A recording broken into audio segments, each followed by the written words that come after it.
Biasanya mood kita buruk gara-gara proses kita membuat strategi marketing itu stuck. Kita bingung mau ngapain lagi, kita nggak tahu harus ngapain lagi.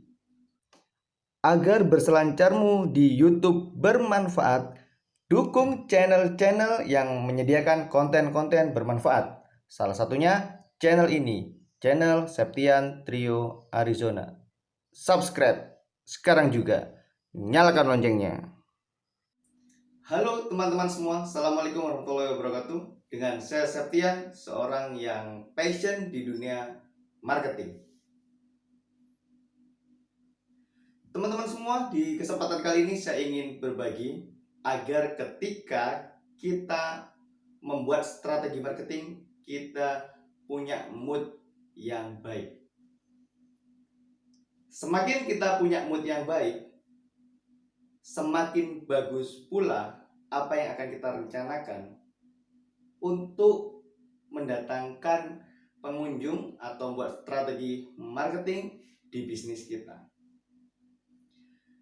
Saya sedang concern membantu klinik kecantikan di Jawa Timur. Ada 2 cabang di di Sidoarjo dan juga di Bangil. Klinik ini bernama Pronava Skin and Clinic.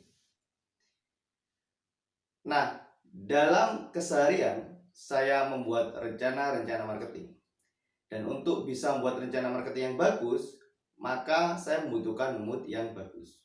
Di kesempatan kali ini saya ingin share bagaimana caranya agar kita semua bisa selalu punya mood yang bagus. Karena mood yang bagus sangat menentukan apa yang akan kita rencanakan. Dan apa yang kita rencanakan sangat menentukan hasilnya. Untuk punya mood yang bagus, kita perlu tahu dulu hal-hal yang menjadikan orang punya mood yang jelek. Mood bisa jelek, bisa turun karena 3 hal. Yang pertama adalah orang mengalami less atau mengalami kekurangan. Di sini bisa kekurangan banyak hal, bisa kekurangan duit, bisa kekurangan kepercayaan, bisa kekurangan waktu, bisa kekurangan hal lain. Semakin kita kekurangan, maka mood semakin berantakan. Dan yang kedua adalah loss. Loss adalah kehilangan. Kehilangan juga bisa banyak hal, bisa kehilangan duit, bisa kehilangan peluang, bisa kehilangan benda kesayangan, bisa kehilangan mungkin print out rencana marketing yang sudah kita buat. Itu bisa menjadikan mood kita sangat berantakan. Dan yang ketiga adalah never. Never adalah kondisi yang tidak pernah. Bisa tidak pernah memiliki, bisa tidak pernah mencapai. Maka bisa jadi kekurangan yang terjadi adalah kurangnya target omset bulan lalu. Dan loss, kehilangan, bisa jadi kehilangan kesempatan di bulan ini karena gara-gara kekurangan bulan lalu. Dan itu bisa menyebabkan never di bulan-bulan berikutnya. Karena kita merasa kekurangan, merasa kehilangan, akhirnya merasa tidak pernah berhasil. Merasa menjadi orang yang pernah gagal. Beberapa kata yang saya ulang-ulang adalah kata merasa. Jadi, di sini PR-nya adalah bagaimana caranya kita bisa mengontrol perasaan merasa kekurangan, merasa kehilangan, dan merasa tidak pernah mencapai. Kalau kita bisa mengontrol itu, maka mood yang berantakan tadinya itu jadi membaik. Dan caranya adalah dengan 3 hal juga. Yang pertama adalah apresiasi. Seandainya kita berhasil, sekecil apapun, sedikit apapun, kita mesti sering-sering apresiasi pada diri sendiri. Apresiasi hanya dengan hal yang sederhana, misalnya ucapkan terima kasih pada dirimu. Makasih diriku, itu misalnya, karena bulan ini kamu sudah berhasil membuat rencana marketing yang bagus. Atau setiap kali kita ingin mencanangkan 100 ide dan kita baru nemu 3 ide, ya kita ucapkan terima kasih pada diri kita. Terima kasih diriku hari ini sudah berhasil mendapatkan 3 ide. Kita juga bisa berterima kasih kepada Allah Subhanahu wa taala. Ya alhamdulillah ya Allah, terima kasih ya Allah, hari ini sudah berhasil mendapatkan 3 ide. Semakin kita pandai untuk mengapresiasi, maka semakin happy. Dan sering-seringlah juga mengapresiasi orang lain.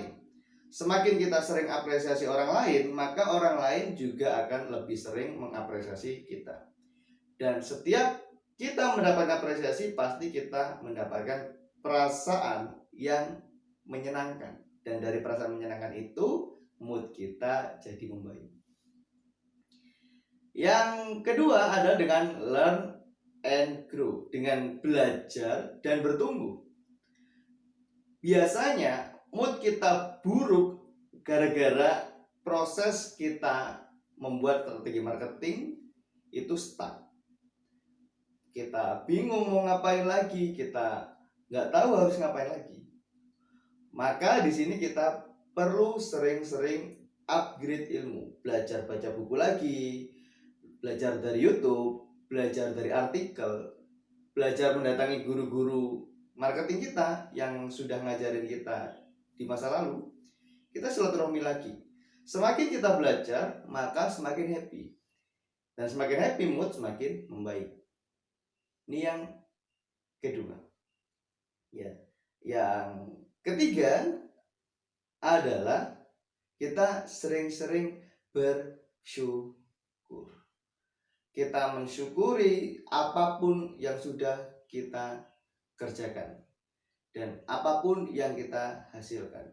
Dan cara untuk bisa bersyukur adalah tingkatkan target kita mulai dari yang terkecil, lalu naik satu tingkat lagi, satu tingkat lagi, satu tingkat lagi.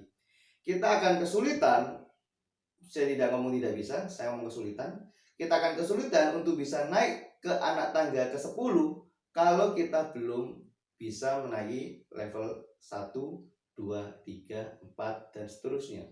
Maka kalau membuat target marketing, misalnya target kunjungan toko, target kunjungan klinik, target kunjungan website gitu ya, itu mulailah dari yang terkecil. Kita punya big goal, punya goal besar, kita punya misalnya satu hari 100.000 kunjungan website, maka kita mulai dari yang terkecil.